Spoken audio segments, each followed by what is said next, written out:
Hello दोस्तों, आज हम आपको बताने जा रहे हैं लोहे के फेफड़े में 70 साल तक जीने वाले शख्स पॉल अलेक्जेंडर के बारे में। हाल ही में उनकी मृत्यु हुई है। उन्हें क्यों बितानी पड़ी नरक जैसी जिंदगी।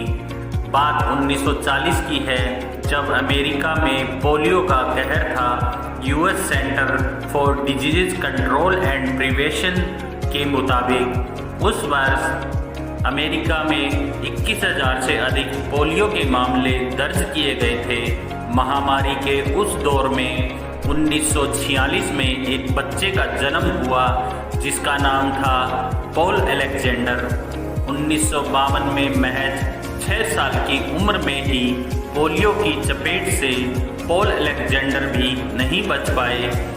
कम उम्र में पोलियो हो जाने की वजह से आगे का जीवन गुजारने के लिए करीब 7 दशक तक उन्हें आयरन लंग यानी लोहे के फेफड़े की मदद लेनी पड़ी।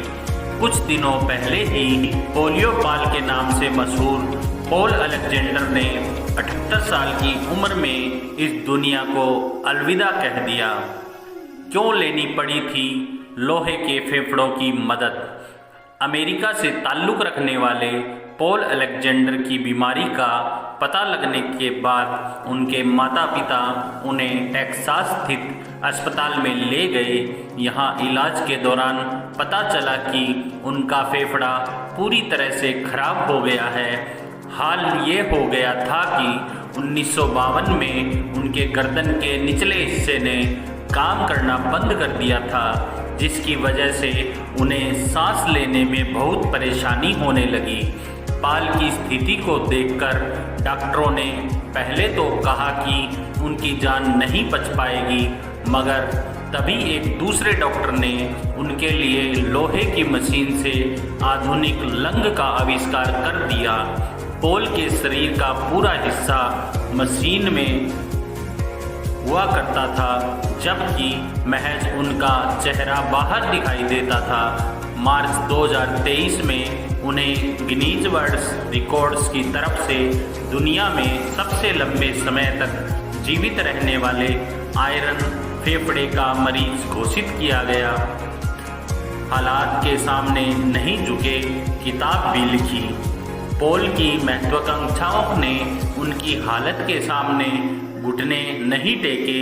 उन्होंने सांस लेने की तकनीक सीखी, जिससे उन्हें एक समय में कुछ घंटों के लिए उस मशीन को छोड़ने की अनुमति मिलती थी। उन्होंने इस दौरान अपनी ग्रेजुएशन पूरी की, कानून की डिग्री हासिल की और 30 सालों तक कोर्ट रूम वकील के रूप में काम किया। आप हैरान होंगे, लेकिन पॉल ने अपनी आत्मकथा भी लिखी।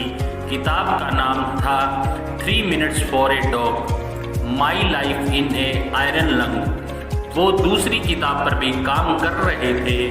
पॉल ने कीबोर्ड पर मुंह में रखी प्लास्टिक की छड़ी से जुड़े पेन का इस्तेमाल करके अपनी लेखन प्रक्रिया का प्रदर्शन करते रहते थे। पोलियो वैक्सीन के थे समर्थक। इस साल जनवरी में पॉल ने पोलियो पॉल टिकटॉक अकाउंट बनाया था, जहां वो लोहे के फेफड़ों में जीवन गुजारना कैसा होता है बताते थे। उनकी मृत्यु के समय उनके 3 लाख फॉलोवर्स और 4.5 मिलियन से ज़्यादा लाइक्स थे। पॉल पोलियो टीकाकरण के भी समर्थक थे।